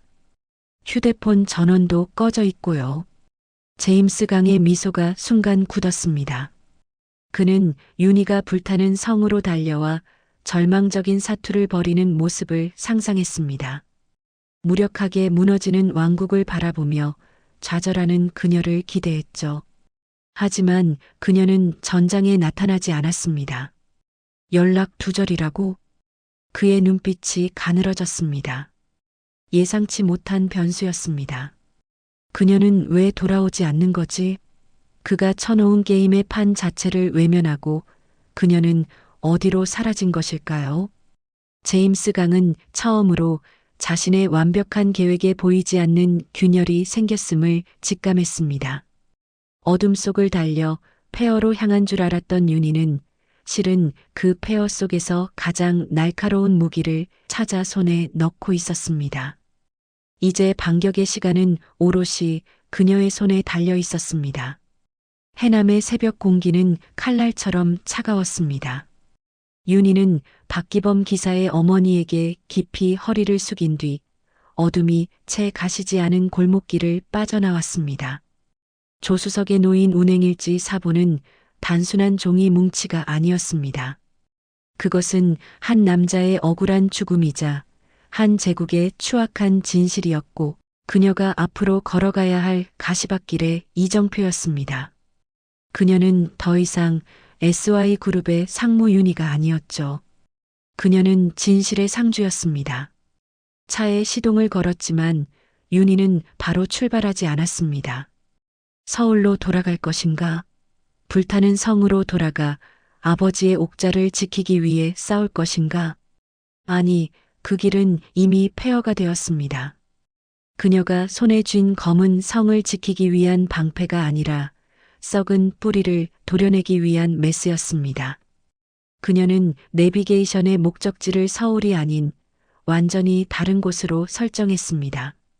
이제 싸움의 장소는 그녀가 정해야 했습니다. 운전대를 잡은 윤희의 눈빛은 이전과 완전히 달라져 있었습니다. 슬픔과 혼란은 가라앉고 그 자리에는 차가운 분노와 강철 같은 결의가 서려 있었죠. 동이 트기 시작한 고속도로를 달리며 그녀는 머릿속으로 수없이 계획을 되짚었습니다. 이 증거를 어떻게 가장 효과적으로 사용할 것인가? 누구에게 전달해야 언론과 검찰의 외압에도 흔들리지 않고 진실을 밝힐 수 있을 것인가? 이것은 단순한 폭로가 되어서는 안 되었습니다. 거대한 골리앗을 무너뜨릴 정확하고 치명적인 한 방이 되어야 했습니다. 같은 시각 제임스 강의 펜트하우스는 분주하게 움직이기 시작했습니다. 밤새 윤희의 행방을 추적했지만 결과는 허무했습니다. 마지막 신호가 잡힌 곳은 서해안 고속도로였습니다. 해남으로 향한 것까지는 확인됐지만 그 이후로는 차량 번호 인식 카메라에도 신용카드 사용 내역에도 아무런 흔적이 없습니다. 레오의 보고에 제임스 강은 와인잔을 내려놓았습니다. 그의 미간에 처음으로 초조함이 어렸죠. 해남? 그곳에 뭐가 있지? SY그룹의 계열사나 연고가 있는 곳은 아닙니다. 현재로서는 목적을 전혀 파악할 수 없습니다. 제임스 강은 창밖으로 펼쳐진 서울의 풍경을 내려다보았습니다. 그의 소나기에 들어온 도시. 하지만 그 도시의 주인이 되어야 할 SY그룹의 공주가 사라졌습니다. 그는 윤희가 자신과의 게임에서 도망쳤다고 생각하지 않았습니다. 그녀는 그럴 여자가 아니었죠. 그렇다면 이것은 후퇴가 아니라 그의 예상을 벗어난 곳에서 새로운 판을 짜고 있다는 의미였습니다. 그녀의 주변 인물들을 모두 다시 훑어봐. 학창시절 친구, 퇴사한 직원, 심지어 과거에 스쳐 지나간 인연까지 그녀가 기댈 수 있는 모든 가능성을 찾아내. 윤희는 지금 혼자 움직이고 있지 않아. 분명 누군가와 접촉하려 할 거다. 제임스 강의 목소리는 얼음장처럼 차가웠습니다. 완벽한 체스 게임의 마지막, 상대의 킹을 잡기 직전인데 정체불명의 기물이 안개 속에서 나타난 기분이었죠. 그는 불쾌감을 넘어 불길함을 느꼈습니다. 자신이 통제할 수 없는 변수, 그것은 그의 시나리오에 존재하지 않는 단어였습니다. 몇 시간이 흘렀을까요? 윤희의 차는 충청도의 한적한 저수지 옆에 자리한 낡은 민박집 앞에서 멈춰 섰습니다. 이곳은 세상의 소음으로부터 완벽하게 격리된 곳이었습니다. 그녀는 최소한의 짐만 챙겨 방으로 들어섰습니다. 방 안에서 윤희는 가장 먼저 운행일지를 펼쳐 각 페이지를 휴대폰으로 촬영하기 시작했습니다. 원본은 분실이나 훼손의 위험이 있었죠. 디지털 파일로 백업을 만들어 놓은 그녀는 노트북을 켜고 아버지의 다이어리 내용과 운행일지의 기록을 시간대별로 꼼꼼하게 대조하며 하나의 완벽한 타임라인을 구성했습니다. K부장의 동선, 아버지의 지시, 박기범 기사의 마지막 기록, 그리고 트렁크의 이상한 냄새라는 메모까지. 모든 정황이 하나의 결론, 즉 SY그룹 윤상현 회장의 살인 교사를 가리키고 있었습니다. 모든 준비를 마친 윤희는 깊은 심호흡을 한 뒤 저장해 두었던 단 하나의 번호로 전화를 걸었습니다. 오랫동안 울리던 신호음 끝에 잠에 잠긴 듯한 중년 남성의 목소리가 들려왔습니다. 여보세요? 선배님, 저 윤희입니다. SY그룹의 윤희. 수화기 너머의 남자는 잠시 침묵했습니다. 그는 한때 대한민국에서 가장 날카로운 펜을 가진 탐사보도 전문 기자였으나 거대 권력의 압력에 밀려 지금은 언론계를 떠나 낚시터를 운영하는 최진석이었습니다. 이 시간에 어쩐 일이야? 내가 나한테 전화를 할 줄은 몰랐는데. 윤희의 목소리는 떨리지 않았습니다. 그녀는 창밖의 고요한 저수지를 바라보며 나지막이 하지만 단호하게 말했습니다. 세상을 뒤집을 만한 제보를 하려고요. 선배님의 펜이 필요합니다. 챕 11. 충청도의 이름 없는 저수지, 밤안개가 수면 위로 스멀스멀 피어오르고 있었습니다. 가로등 하나 없는 칠흑 같은 어둠 속에서 유일하게 빛나는 것은 낡은 컨테이너 박스, 최진석 낚시터라고 적힌 간판뿐이었습니다. 컨테이너 안은 퀴퀴한 담배 냄새와 눅눅한 물비린내가 진동했습니다. 10년 전 대한민국을 뒤흔드는 특종을 밥 먹듯이 터뜨렸던 독사 최진석 기자는 이제 늘어난 러닝셔츠 차림으로 컵라면을 휘젓고 있는 초라한 중년 사내가 되어 있었습니다. 하지만 그의 눈빛만큼은 여전히 살아있었죠. 윤희가 내민 태블릿 PC 화면을 들여다보는 그의 눈동자가 맹수처럼 번득였습니다. 이거 진짜냐? 최진석이 떨리는 손으로 담배를 찾아 입에 물었습니다. 라이터를 켜는 손끝이 미세하게 떨리고 있었습니다. 화면 속에 떠 있는 것은 윤상현 회장의 친필 메모가 담긴 다이어리 사진, 그리고 박기범 기사가 남긴 운행일지의 사본이었습니다. 조작이면 선배님한테 가져오지도 않았어요. 윤희는 차가울 정도로 침착했습니다. 그녀의 앞에는 식어버린 믹스커피가 놓여 있었고 옷에는 먼 길을 달려온 피로가 묻어 있었지만 자세는 흐트러짐이 없었습니다. 참나. 최진석이 기가 막히다는 듯 헛웃음을 터뜨렸습니다. 그는 담배 연기를 길게 내뿜으며 윤희를 삐딱하게 올려다보았습니다. 윤희야, 너 지금 이게 뭘 의미하는지 알고나 있는 거냐? 이건 단순히 내 아버지가 감옥에 가는 문제가 아니야. SY그룹이라는 거대한 배가 통째로 침몰하는 거라고. 수만 명의 직원이 길바닥에 나앉고 내가 그토록 지키고 싶어 했던 너희 가문의 명예는 시궁창에 처박히는 거야. 무엇보다 너 페르나가 되는 거야. 아버지를 고발한 딸. 세상이 널 칭송할 것 같으냐? 천만에. 뒤에서는 독한 년이라며 손가락질할 거다. 알아요. 윤희의 대답은 즉각적이었습니다. 망설임조차 없었죠. 상관없어요. 제가 지키고 싶었던 건 껍데기뿐인 회사가 아니라 사람으로서의 마지막 도리였으니까요. 그리고 그 사람에게 빚진 것을 갚아야 해요. 그 사람? 강태준 말하는 거냐? 제임스 강? 최진석은 이미 제임스 강의 정체에 대해 짐작하고 있는 눈치였습니다. 윤희는 고개를 끄덕였습니다. 그 사람은 지옥에서 살아 돌아왔어요. 오직 복수 하나만을 위해서요. 아버지가 저지른 죄 때문에 그 사람은 인생을 도둑맞았어요. 제가 그 죄를 덮고 넘어간다면 저는 공범이 되는 거예요. 더 이상 비겁해지고 싶지 않아요. 윤희의 눈에서 뜨거운 것이 울컥 치솟았지만 그녀는 입술을 꽉 깨물어 참아냈습니다. 최진석은 그런 윤희를 한참 동안 물끄러미 바라보았습니다. 10년 전 풋풋했던 수습기자 시절의 윤희는 온데간데없고 도끼에 찬 그러나 너무나도 슬픈 눈을 가진 여인이 앉아 있었습니다. 최진석이 거칠게 머리를 긁적였습니다. 시발 내가 이 짓거리 안 하려고 낚시터에 처박혀 있었는데 내가 기어이 나를 끌어내는구나.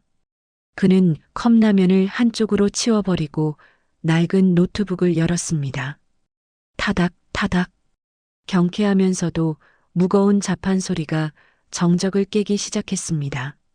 자료는 완벽해. 팩트체크도 필요 없을 정도야. 하지만 이걸 그냥 기사로 내보내면 안 돼. 검찰이나 언론사 윗선에서 막을 게 뻔해. 내 아버지가 뿌려놓은 돈이 얼만데. 그럼 어떻게 하죠? 라이브로 간다. 최진석의 눈이 번뜩였습니다. 내일 아침 9시 내가 운영하는 유튜브 채널 그리고 나와 연 닿아 있는 인터넷 언론사 3군데서 동시 송출할 거야. 편집 없이, 필터 없이 내가 직접 말해. 증거도 내 손으로 직접 공개하고 전 국민이 보는 앞에서 터뜨리면 대통령 할애비가 와도 못 막아. 알겠습니다. 그렇게 하죠. 그 시각 서울로 향하는 고속도로 위 검은색 세단 뒷좌석에 앉은 제임스 강의 표정은 굳어 있었습니다.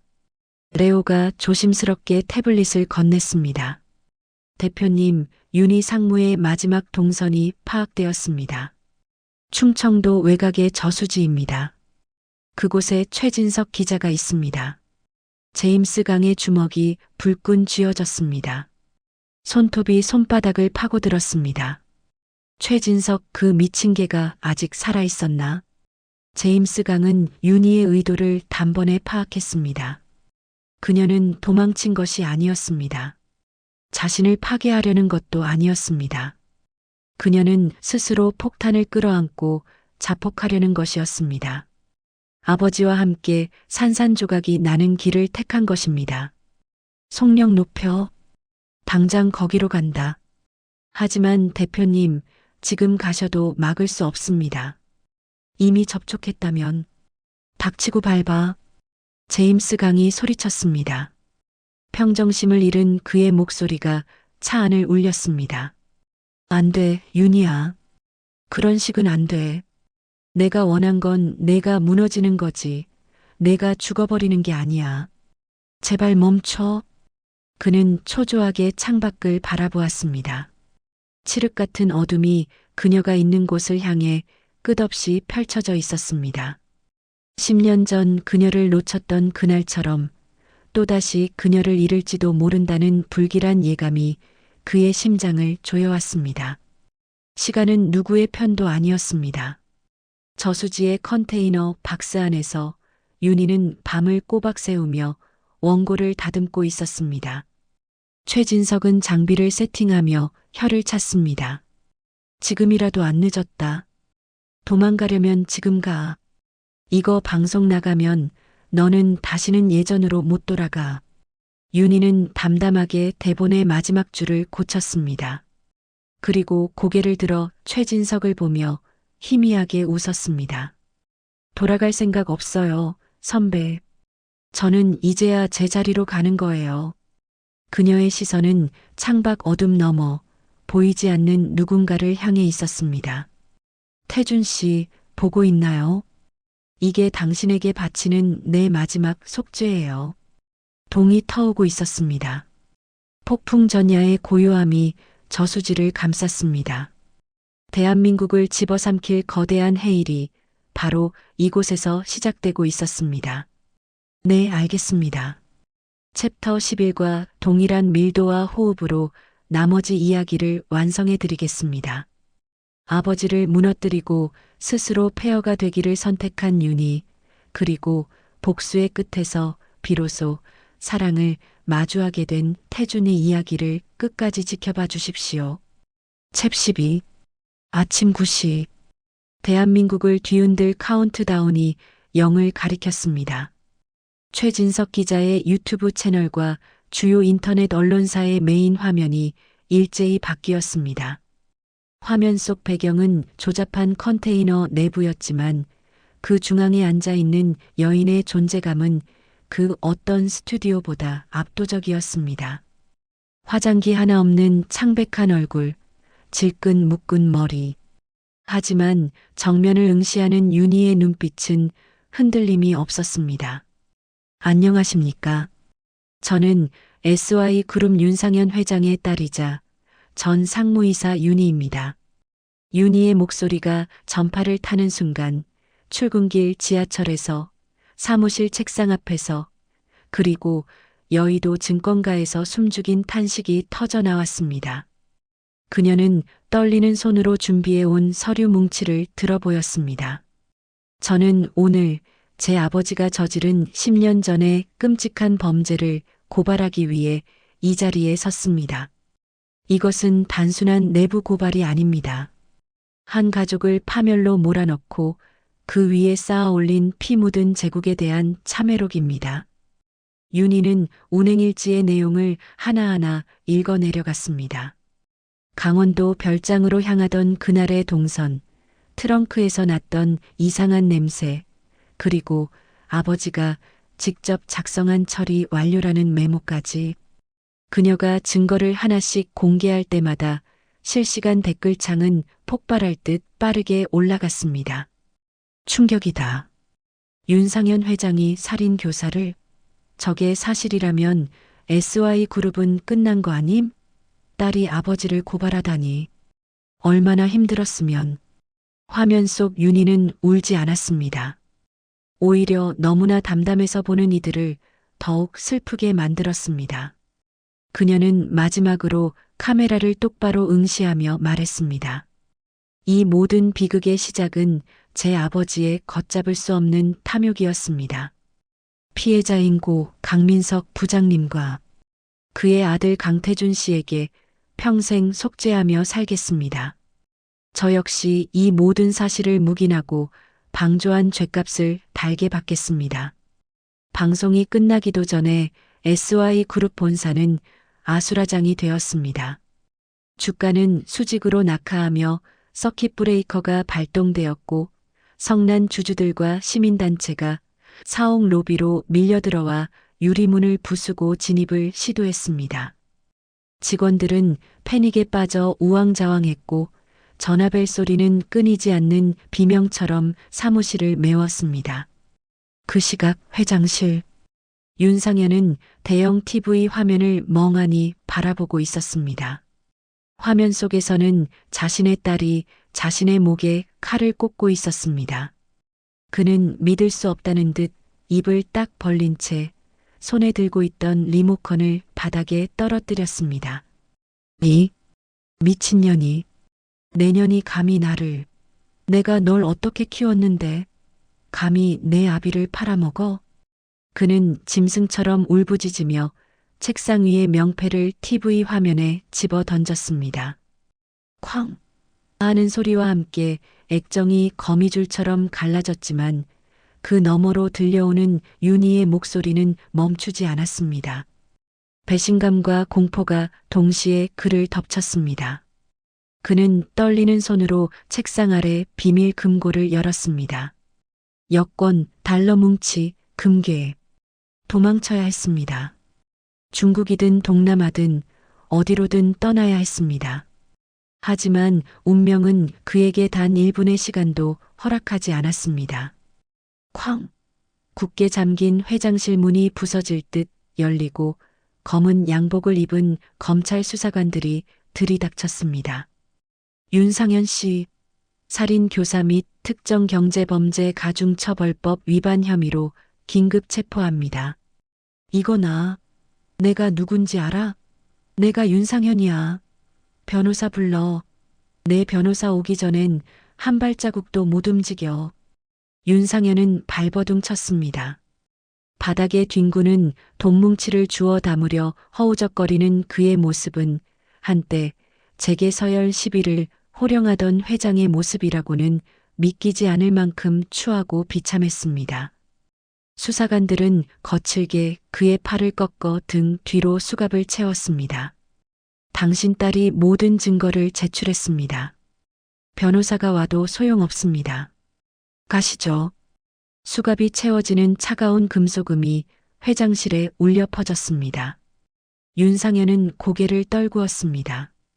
평생을 바쳐 쌓아 올린 욕망의 바벨탑이 자신이 가장 사랑했고 또 이용하려 했던 딸의 손에 의해 먼지처럼 무너져 내리는 순간이었습니다. 한편 저수지로 향하던 국도변 갓길, 비상등을 켠 검은 세단 안에서 제임스 강은 숨조차 쉬지 못한 채 태블릿 화면을 보고 있었습니다. 방송은 끝났지만 그는 화면에서 눈을 떼지 못했습니다.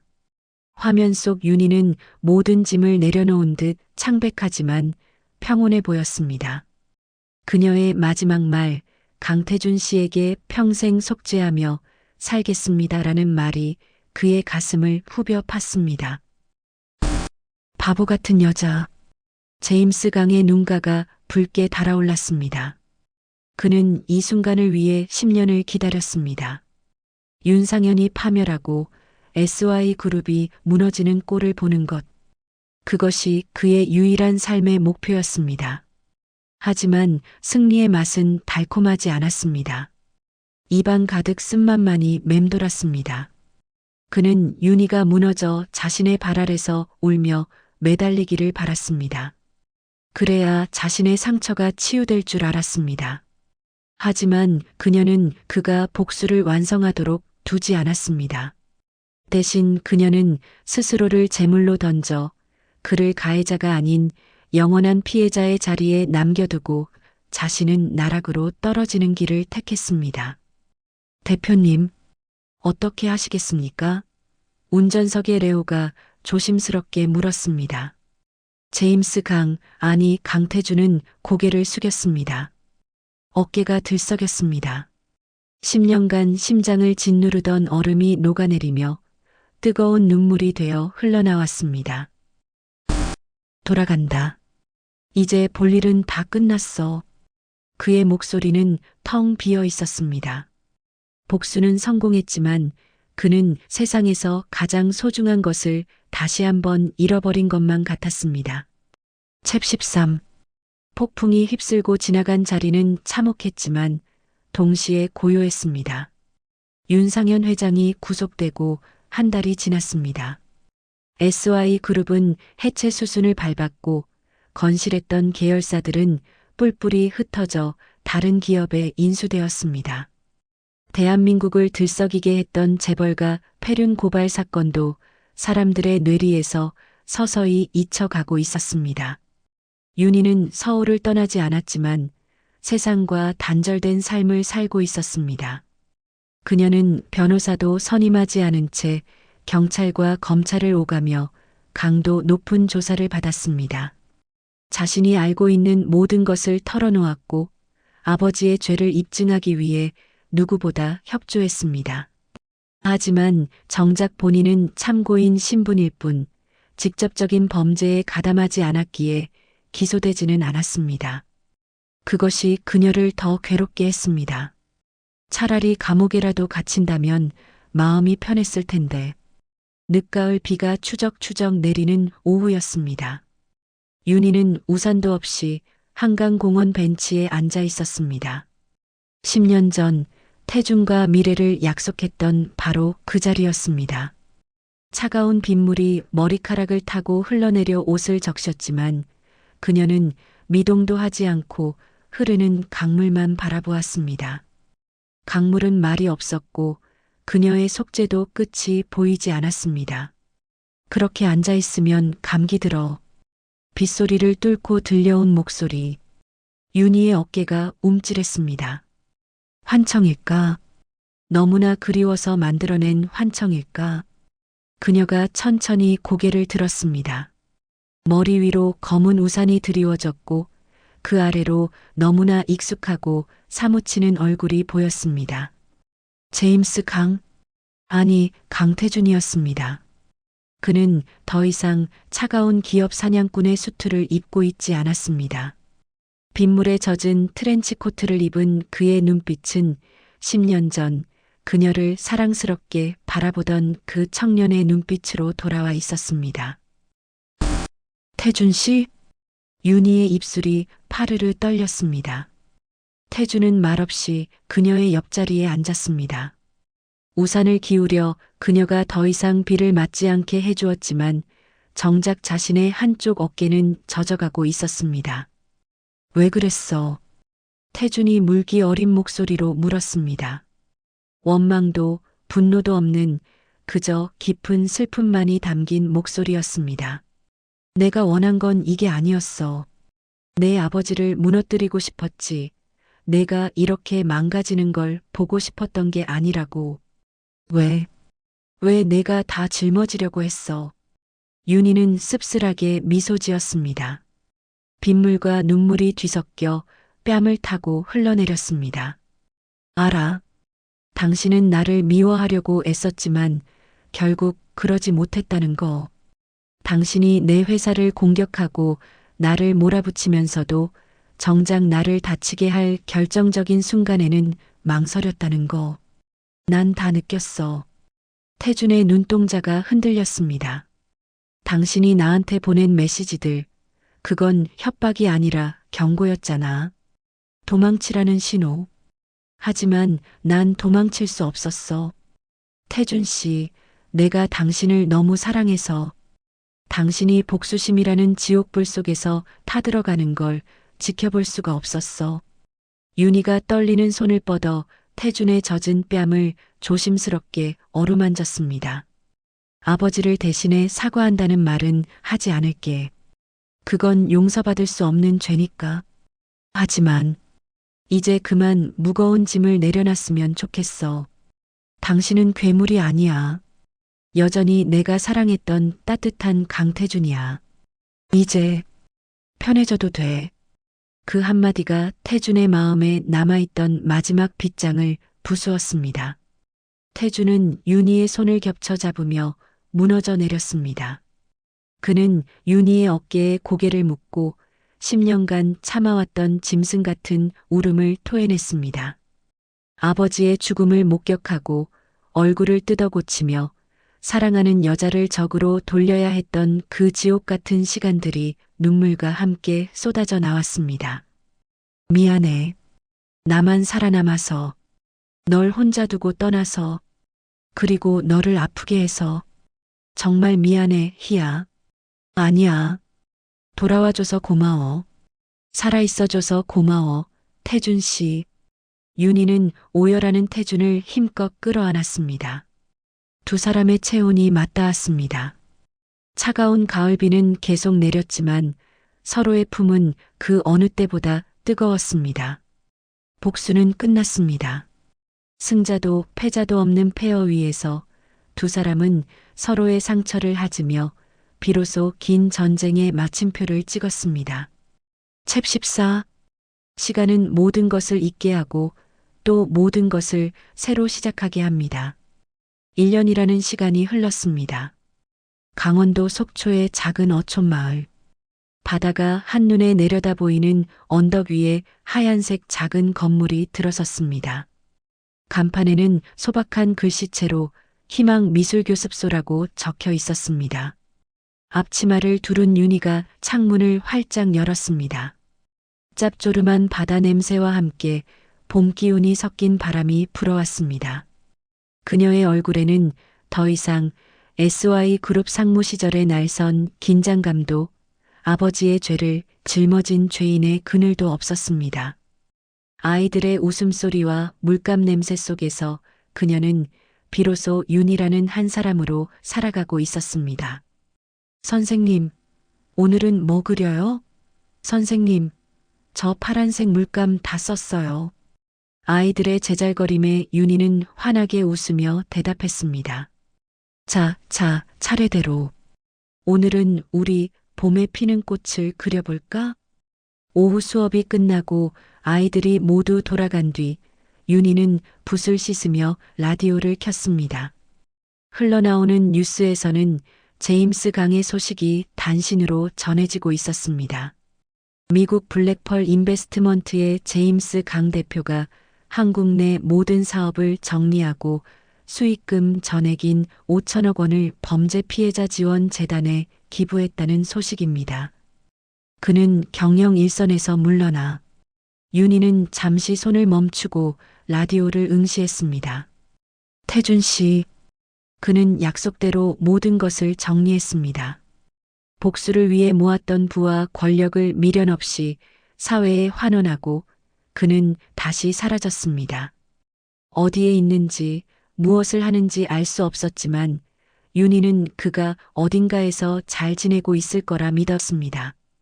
딸랑 마이너스 그때 교습소 문에 달려있던 맑은 풍경 소리가 울렸습니다. 죄송합니다, 수업은 다 끝났는데요. 상담하러 오셨나요? 윤희가 붓을 든 채 고개를 돌렸습니다. 그리고 그 자리에서 굳어버렸습니다. 석양빛이 쏟아져 들어오는 문 앞에 한 남자가 서 있었습니다. 편안한 청바지에 흰 셔츠, 그리고 한 손에는 노란색 프리지어 꽃다발을 든 남자.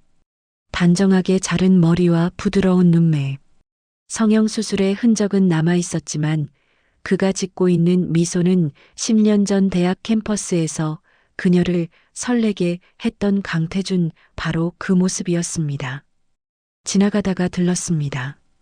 그림 배우고 싶은데 나이 많은 수강생도 받아줍니까? 그가 장난스럽게 웃으며 물었습니다. 윤희의 눈시울이 붉어졌습니다. 심장이 터질 듯이 뛰었습니다. 꿈이 아니었습니다. 그가 돌아왔습니다.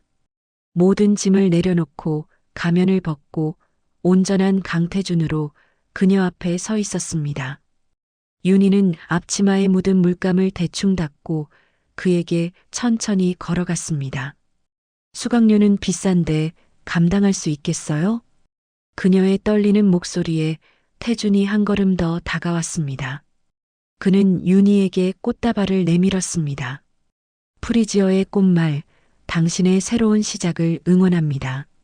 평생 갖겠습니다. 시간은 아주 많으니까요. 태준이 윤희의 손을 잡았습니다. 따뜻하고 단단한 손길. 윤희는 활짝 웃으며 고개를 끄덕였습니다. 합격이에요. 들어오세요, 태준 씨. 두 사람은 서로를 마주보며 웃었습니다. 창밖으로 보이는 푸른 동에 바다 위로 눈부신 햇살이 부서져 내리고 있었습니다. 교습소 한편에 놓인 빈 캔버스 위에는 아직 아무것도 그려져 있지 않았습니다. 하지만 괜찮았습니다. 이제 그들은 그 여백 위에 복수도 증오도 없는 오직 사랑과 용서로 채워진 그들만의 새로운 그림을 아주 오랫동안 함께 그려나갈 테니까요. 그림자는 사라지고 그 자리에 따뜻한 빛이 가득 차올랐습니다. 윤희와 태준의 길고 길었던 복수극은 결국 용서와 사랑이라는 마침표를 찍으며 막을 내렸습니다. 10년이라는 세월 동안 서로를 향해 벼려왔던 날카로운 칼날은 결국 서로의 썩은 상처를 도려내고 세살을 돋게 하는 구원의 도구가 되어 주었습니다. 아버지를 고발해야 했던 윤희의 뼈아픈 결단과 복수의 끝에서 모든 걸 내려놓은 태준의 용기가 없었다면 두 사람은 여전히 과거라는 지옥 속에 갇혀 있었을지도 모릅니다. 욕망으로 쌓아 올린 화려한 성은 무너졌지만 그 폐허 위에서 비로소 피어난 노란 프리지어처럼 진정한 행복은 욕심을 비워낸 자리에 찾아오는 것 같습니다. 이제 두 사람이 그 작은 바닷가 마을에서 더 이상 아프지 않고 매일매일 그림 같은 사랑을 그려나가길 진심으로 응원합니다. 여러분의 삶에도 차가운 비가 그치고 따스한 햇살 같은 기적이 찾아오기를 바랍니다. 이야기를 끝까지 들어주신 분이 계시다면 잘 들었다고 댓글 하나만 남겨주세요. 감사합니다.